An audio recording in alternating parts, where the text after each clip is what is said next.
napad na Košare, locirane na obroncima Prokletija nedaleko od Đakovice i Dečana. Prokletije, ime koje nije dato slučajno. Surovi planinski venac, okovan ledom i maglom, vekovima stoji kao prirodni bedem između Metohije i Albanije, tamo gdje orlovi svijaju gnezda i gdje vetrovi brišu tragove postojanja. Proleće 1999. godine nije donelo buđenje prirode, već miris baruta i smrti. Dok su sirene za vazdušnu opasnost parale nebo iznad Beograda, Novog Sada i Niša, dok su mostovi padali u Dunav i Moravu, prava drama odigravala se daleko od očiju javnosti, u divljini Juničkih planina. Tamo, na Koti 601, na samoj graničnoj liniji, stajala je karaula Košare. Usamljeni objekat od cigle i betona, izgubljen u nepristupačnoj šumi, postao je metafora opstanka jednog naroda. Bila je to godina kada je nebo bilo neprijatelj. NATO avijacija, najmoćnija vazdušna armada u istoriji čovečanstva, gospodarila je visinama. Ali rat se ne dobija samo iz vazduha. Da bi se jedna vojska porazila, čizma pešadinca mora da stane na njenu zemlju. Agresor je to znao. Znali su to i planeri u Briselu i komandanti OVK u Albaniji. Bilo je potrebno otvoriti koridor, probiti granicu i uneti rat u srce Srbije, u Metohiju. Operacija je nosila kodni naziv Strela. Plan je bio jednostavan, brutalan i činilo se nezaustavljiv. Udariti tamo gdje je teren najteži, gdje vojska Jugoslavije to najmanje očekuje, slomiti odbranu masovnim napadom i spojiti snage iz Albanije sa onima u unutrašnjosti Kosova. Za taj cilj na granici se okupila sila od preko 12.000 ljudi. Regularna vojska Albanije sa svojom artiljerijom, brigade OVK popunjene dobrovoljcima iz inostranstva, specijalne jedinice, strani plaćenici i instruktori. Iznad njih sateliti, bespilotne letelice i jata borbenih aviona. Naspram njih, u rovovima iskopanim u smrznutoj zemlji, stajalo je jedva 130 graničara 53. Graničnog bataljona, deca od 19 i 20 godina, vojska na redovnom služenju. Momci koji su tek zakoračili u život, ne sluteći da će upravo oni postati Spartanci modernog doba. 9. april 1999. godine, Veliki petak. Najtužniji dan u hrišćanstvu, dan stradanja i tišine. Agresor je računao na simboliku. Računali su da će budnost popustiti, da će praznik doneti opuštanje. Prevarili su se. U 3 sata ujutru tišinu Prokletija prekinula je grmljavina. Nije to bila oluja, već artiljerijska priprema kakva se retko viđa. Haubice, minobacači i višecevni bacači raketa sa teritorije Albanije zasuli su položaje oko karaule. Zemlja se tresla, stene su pucale, a stara zgrada karaule nestajala je u oblacima prašine i dima. Pod zaštitom te vatrene zavese krenuo je pešadijski napad. Hiljade neprijateljskih vojnika jurnulo je uz strme padine ka vrhovima Rasa e Košares i Maja Glava. Bili su to talasi napadača, dobro opremljenih, odmornih i brojčano nadmoćnih. Njihov cilj bio je brz i munjevit prodor.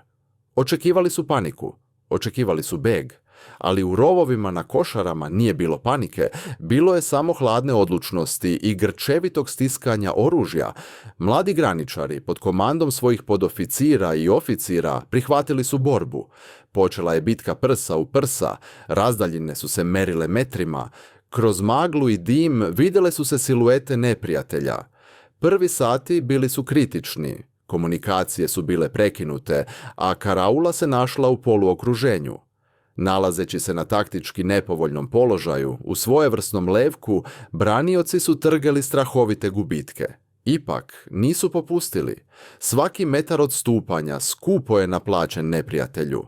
Zgrada karaule je pala, ali linija odbrane nije pukla. Povukli su se na rezervne položaje, ukopali se u korenje bukava i stena i rekli, dalje nećete. To nećete postalo je zavet koji će trajati narednih 67 dana. Vest o napadu stigla je do komande. U pomoć graničarima kreću delovi 125. Motorizovane brigade, heroji 63. padobranske i 72. specijalne brigade. Dolaze iskusni ratnici, ali i rezervisti, ljudi koji su ostavili svoje porodice i poslove da bi branili kamen međaš svoje zemlje. Uslovi u kojima su se borili prevazilaze granice ljudske izdržljivosti. April na Prokletijama nije proleće. To je zima koja ujeda do kosti. Sneg je bio dubok i do 2 metra. Kada se sneg topio, rovovi su se pretvarali u jame pune ledene vode i blata. Vojnici su danima bili mokri, promrzli, bez tople hrane, često bez sna. Spavali su naslonjeni jedni na druge, grejući se toplotom tela saborca, svesni da sljedeća granata može prekinuti taj san zauvek.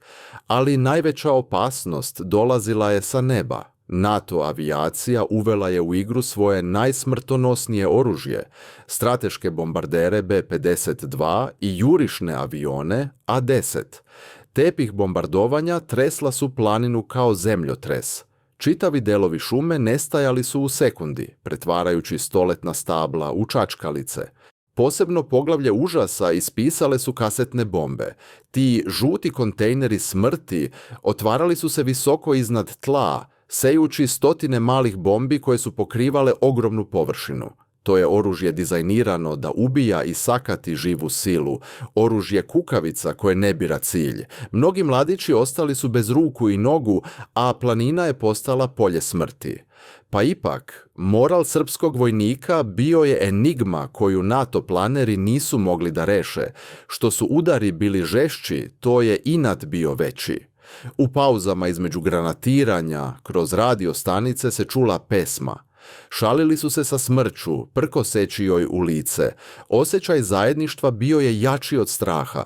Znali su da iza njih nema druge linije. Iza njih su bila sela Metohije, Pečka patrijaršija, Dečani, njihove kuće, njihove majke. Povlačenje nije bilo opcija. Ratna veština nalaže da se tenkovi ne koriste na planinskim visovima. Teren je previše strm, putevi ne postoje, rizik je prevelik. Ali srpski vojnik ne robuje pravilima kada brani svoju zemlju. U jednom od najhrabrijih manevra tokom bitke, tenkisti vojske Jugoslavije učinili su nemoguće. 2 tenka T-55, ti čelični veterani, popeli su se tamo gdje ni divokoza ne bi lako prošla.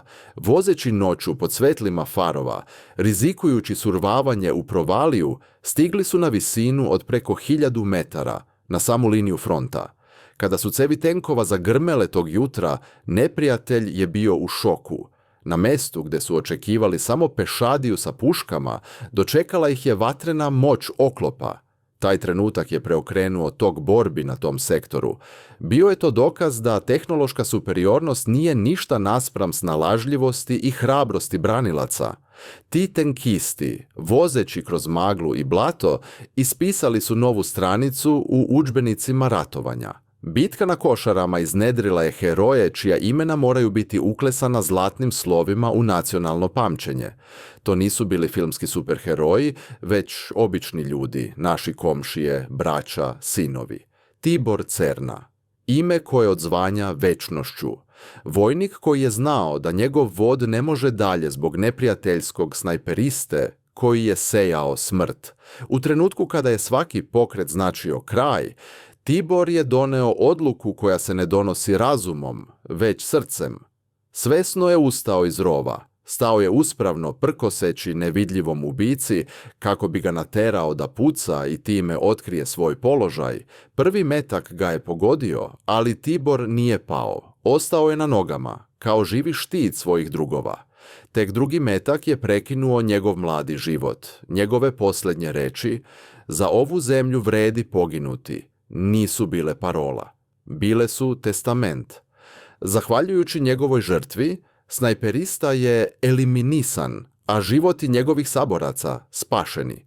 Tu su i komandanti koji nisu sedeli u bunkerima, već su jurišali prvi.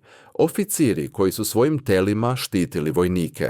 vodnik Ivan Vasojević Jaguar, koji je sa svojih 12 vojnika odbio napad 300 terorista, vodeći borbu prsa u prsa sve do svoje junačke pogibije.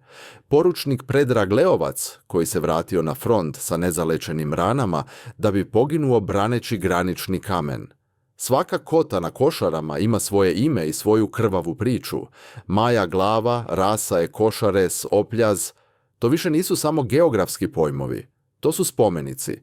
Došao je jun. Dani su postali duži, a borbe nisu jenjavale.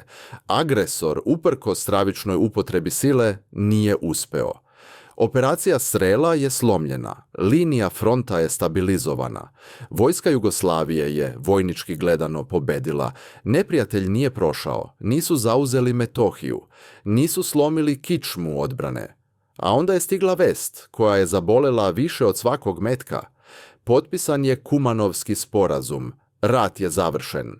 Vojska mora da se povuče, u rovovima na Košarama zavladao je muk, neverica. Bes. Kako se povući sa zemlje natopljene krvlju braće? Kako ostaviti grobove i položaje koje su branili svojim životima? Mnogi vojnici su plakali. Nisu se osjećali pobeđenim, jer to na bojnom polju nisu ni bili.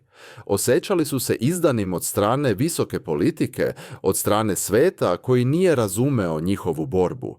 Povlačenje je obavljeno dostojanstveno, u vojničkom poretku.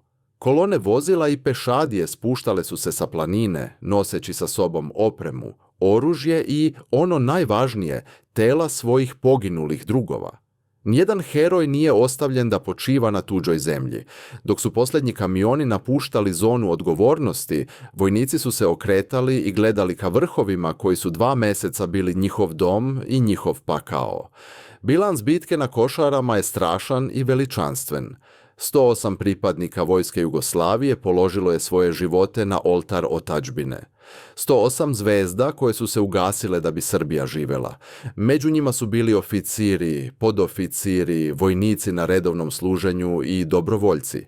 Srbi, ali i muslimani, Mađari, Romi, Crnogorci, svi koji su uniformu vojske Jugoslavije nosili kao čast. Godinama nakon rata o Košarama se čutalo. Kao da je postojala neka nevidljiva naredba da se herojstvo zaboravi, da se žrtva marginalizuje. Heroji su postali socijalni slučajevi, prepušteni sami sebi, svojim ranama i košmarima, ali istina je voda. Ona uvek nađe put. Danas Košare su simbol. One su savremeni termopili srpskog naroda. One su dokaz da boj ne bije svjetlo oružje, već srce u junaka. Priča o Košarama je priča o generaciji koja nije želela rat, ali koja od njega nije pobegla kada je on došao na kućni prag. Kada danas pogledate ka planinama na jugu, setite se hladnoće, blata, krvi i grmljavine. Setite se dečaka koji su preko noći postali ratnici. Setite se Tibora, Predraga, Ivana i 100 drugih bezimenih heroja koji su u temelj slobode ugradili svoje kosti. Oni nisu mrtvi. Oni samo drže večnu stražu na nebeskoj granici Srbije. Dokle god postoji sećanje na njih, Košare neće pasti. Slava herojima! Živela Srbija!